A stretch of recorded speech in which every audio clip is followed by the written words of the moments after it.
Hello, my name is Kirioth, and today we're going to take a look at the chapter focus for the Blood Angels, which has gone up on the Warhammer Community site. I meant to do this yesterday, but then I had all sorts of tech issues, but it's fine, we're here, it's all good. Let's take a look and see what they get. I've got high hopes for this, it better be good. Okay, so, firstly, Blood Angels are fittingly blessed with a melee-focused, army-wide special rule, the Red Thirst. This is the Red Thirst. Though they strive to restrain us at every turn, the murderous ferocity of the Blood Angels simmers just beneath the surface of their thoughts. In battle, this rage can be used as a weapon, lending ferocious strength to the Blood Angels' blows. In any turn in which a unit with this ability was charged, or made a heroic intervention, you may add 1 to its wound rolls in the fight phase.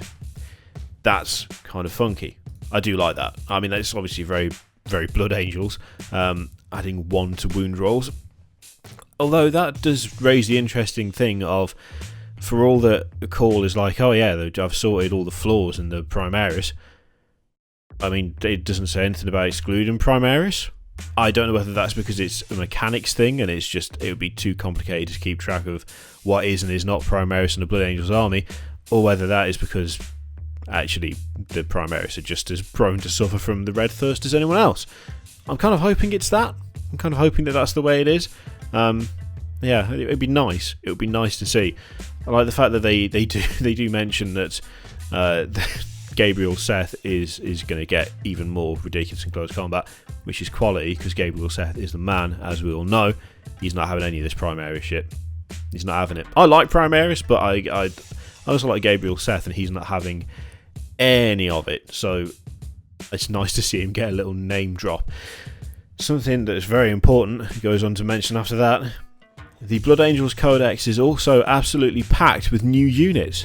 As you'd expect, Blood Angels now have access to the entire Primaris Space Marines arsenal, but what you might not know is that this Codex also broadens the Blood Angels range of traditional Space Marine weapons and units. So you'll now be able to escort your flyers into battle alongside the Stormhawk Interceptor, transport scouts into the heart of battle aboard land speeder storms, or unleash the might of ancient technologies from the Horus Heresy, like the Contemptor Dreadnought, as well as Cataphracti and Tartarus pattern Terminators. That's really good. It's about time Blood Angels have got some of that stuff, because yes, they do have Death Company, they do have Sanguinary Guard, they do have the Sanguinary Priests and the Baal Predator, but why did they not have access to anything else is a bit weird. Although from the other side of things, now it's like, okay, that's good for Blood Angels. Now it just means that Blood Angels get extra stuff that normal Space Marines don't get, which is a little bit weird. I feel like there should be some sort of balancing thing, but then it makes sense that Blood Angels would have access to it anyway. It's a weird one. Really, if you're a Blood Angels player, this just means it's good for you, because you get all the cool stuff what you never got before, like Cataphracti Terminators, which even if they're not that great on the tabletop, look awesome, and that's the important thing. And Contemptors. It's like Blood Angels had Contemptors in the Horus Heresy. I'm assuming they didn't just like drop them somewhere, like lose them down the back of the sofa in the intervening years between the Horus Heresy and where 40k is actually set now. So it is good that they actually do have those things. That is quality. Okay, let's have a look at some stratagems. So, 1 command point, Death Visions of Sanguinius. Even the greatest heroes of the Blood Angels can succumb to the clutches of the Black Rage, their minds burning with the conviction that they are the Primarch himself. It's not a good way to go. Well, I mean, it sort of is, because you go mental and beat the shit out of people, but I've failed on the no swearing thing for this video. That's twice, at least. Oh well. Hit me with demonetization, YouTube. You do it every video anyway. Use this stratagem when mustering your army. Select the Blood Angels Captain, Chaplain or Lieutenant from your army, other than Primaris models and named characters such as Commander Dante. That model gains the Death Company keyword and the Black Rage ability. Okay, that's okay for the duration of the battle. Okay, that's firstly, that's kind of cool. I do like that. I do like mid-game Death Company transitions. That's awesome. It's really interesting to me that it's like other than Primaris models. So the Primaris have got the Red Thirst, but they don't succumb to the Black Rage. That's that's interesting to me. I like that. Again, I don't know whether that initial, like the army-wide special ability is like a lore thing or just a mechanics thing. But I kind of like the idea that there is a little bit of a flaw there, but it's not like the full thing. It's not like they're going to go full Death Company. But yeah, I do like that. It's no, I think that's pretty good. I mean, if you got someone in the right position and you use that on them, they can just go crazy in close combat. I mean, that would be pretty fun at the very least. Whether it's actually properly viable in terms of a tactic is is entirely up to you, I think. But at the very least, that's got a nice flavour to it. That's an interesting thing to go for. Okay, let's have a look at another one. 2 command points. Strike of the Archangels. The elite warriors of the Blood Angels First Company excel in shock assaults that tear the heart from the enemy army. Use this stratagem immediately after a Blood Angels Terminator unit from your army is set up on the battlefield. You can reroll failed hit rolls for that unit until the start of your next turn. Okay, nice and simple. 2 command points for rerolling failed hit rolls for one unit until the start of your next turn. We've seen that before. I liked it then, I like it now, even if it's not massively imaginative. 1 command point. Upon Wings of Fire, igniting their jump packs, the Blood Angels saw highlight their Primarch of old, Masters of the War-Torn Skies. Use this stratagem in your movement phase before moving a Blood Angels jump pack unit from your army. Remove the unit from the battlefield and set it up at the end of that phase, anywhere on the battlefield that is more than 9 inches away from any enemy models. I like that. That's funky. So if you're playing like objective based games, you're not just grinding it out and seeing whose army gets wiped out first. If you need to get someone into their back line, if their back line has been left empty, that's kind of cool. Redeploying so that you can get onto objectives, I can see the use for that. I do like that. For 1 command point, I don't really see any. There's no downside to it, I don't think. It's not like you can fail it by the look of it. It's just remove the unit from the battlefield and set it up at the end of that phase anywhere on the battlefield that's more than 9 inches away from any enemy models. Yeah, I mean, I think that's good for last minute objective grabbing if you've got something close to the end of the table, or, getting something in the back line right at the very end. Yeah, I quite like that. That's cool. That's nice. For 1 command point, no downside to that. Okay, new psychic powers.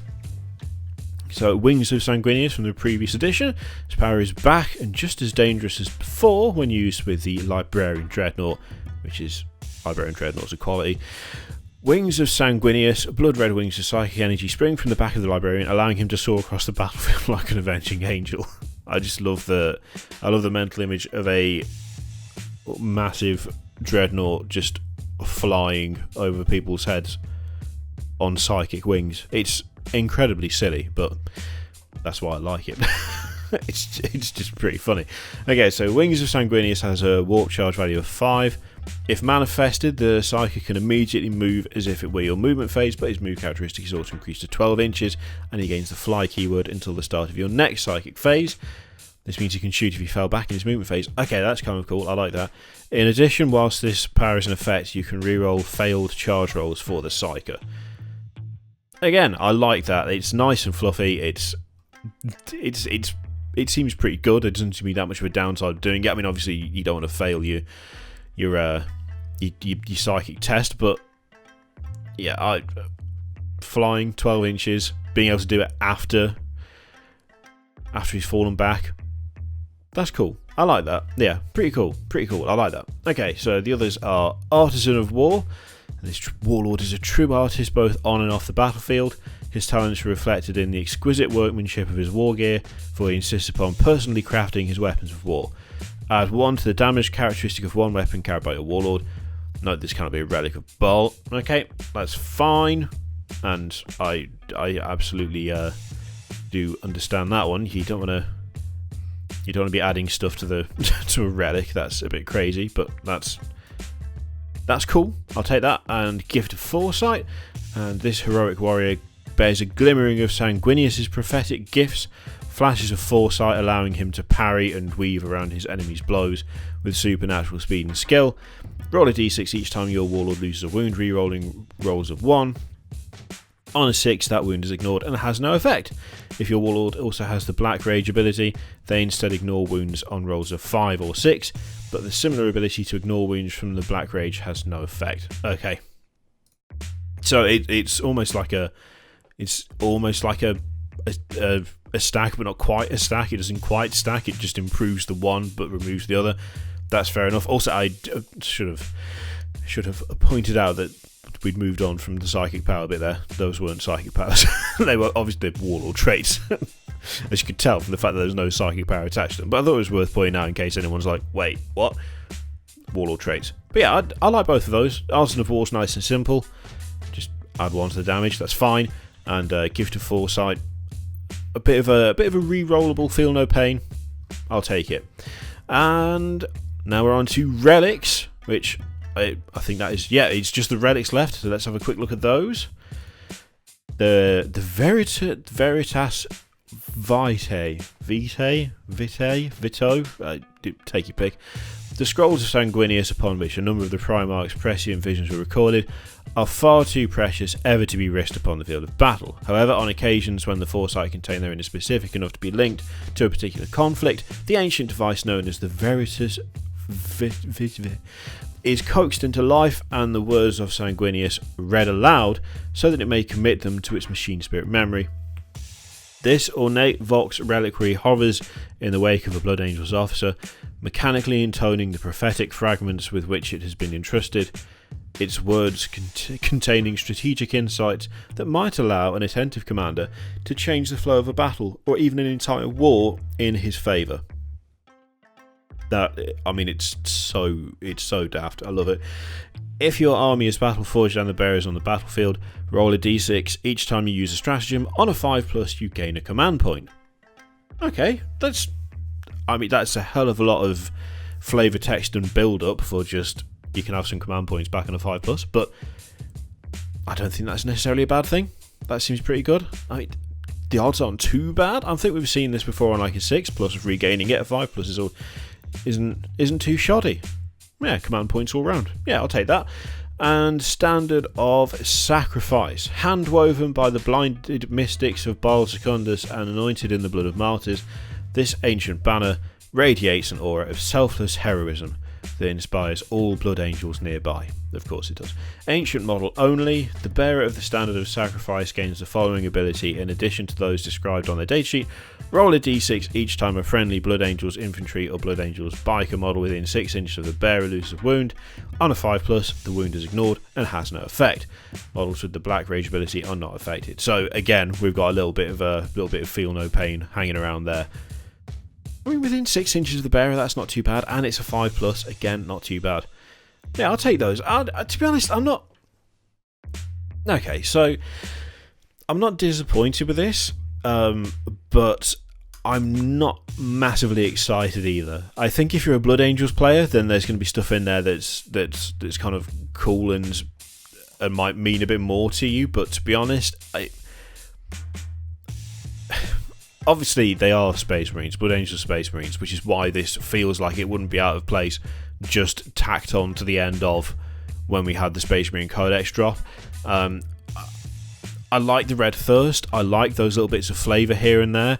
I definitely think at this point that we're kind of done with the kind of excitement and shock factor of particular relics or particular psychic powers. I think we're at the point now where we are seeing repeats. Overall, I mean, it seems okay. It seems alright. I'm not hyped as hell about it. There's a couple of things out in there that I do like. I do like the Red Thirst. I like Wings of Sanguinius, although as they say, that's not unique to this codex. That's something that's been around before. The potential of things like Upon Wings of Fire being able to reposition a jump pack unit, I do like that quite a bit. And I really like being able to give a model, being able to give a model the Death Company keyword. I do like that. I do like that quite a lot. It's nice and it's thematic, you know. But yeah, I think overall seems okay. nothing particularly blowing me away, but there is some good stuff in there. But I'd be interested to hear what you think, especially Blood Angels players. Like, what do you reckon of this? Are you really liking it? I will say, just quickly, because I remember thinking this when I first looked at it, something that just kind of made me laugh a little bit is now because the Blood Angels have got the stuff from the other Space Marine chapters, like the Primaris and Landspeeder Storm, and you've got the different vehicles and Contemptors and all that stuff.